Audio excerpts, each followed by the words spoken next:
top 3 skills to play with confidence. Each of these skills are important, so if you miss just one, you won't have the results and definitely not as fast as someone who watches till the end. Without further ado, let's start the video. Have you ever been in a situation where you missed the shots you always score in training? You know how good you could be, you've seen glimpses of how good you are, but you just can't seem to translate it in the match. This brings us into our first skill, progressively overloading individual training. The reason you miss the same skill or shot in games, but you always pull it off in training is because your training intensity is lower than the actual match. Therefore, you relax and have more time on the ball in training, but in matches, you're not up against your friends and teammates, so you can't relax and have less time on the ball. This is also why you only see glimpses of how good you are, but just can't seem to translate it in a match. To fix this, when in team training or individual training, the moment you feel you are good at a certain skill, make it a little bit more difficult every session.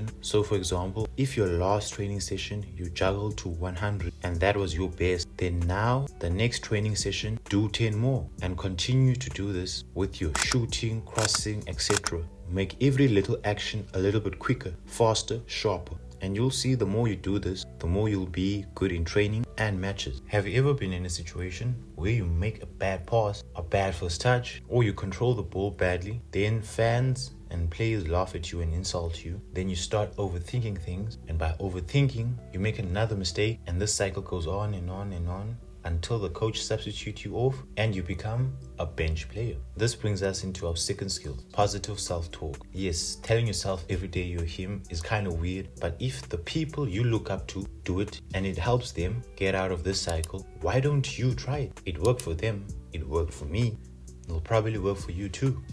Also, positive self-talk helps you break the cycle you're in. Once you make a bad play and fans and players mock you, you will have a positive mentality to know that you are a great player, and a bad play doesn't make you a bad player, because even the greatest players make mistakes. This will create a positive cycle and will break the negative cycle. Have you ever been in a situation where you feel the game is too fast or you always rush things in a match? This brings us into our third and final skill, meditation. One of the greatest midfielders to ever grace the pitch, Pirlo, said that football is played with the head, your feet are just the tools. This is true because you can be the best technically gifted player and still not perform because of lack of confidence. We've seen this time and time again. Meditation is simple. Sit in a quiet place, either outside or indoors. Focus on breathing. You breathe in with the nose and out through the mouth.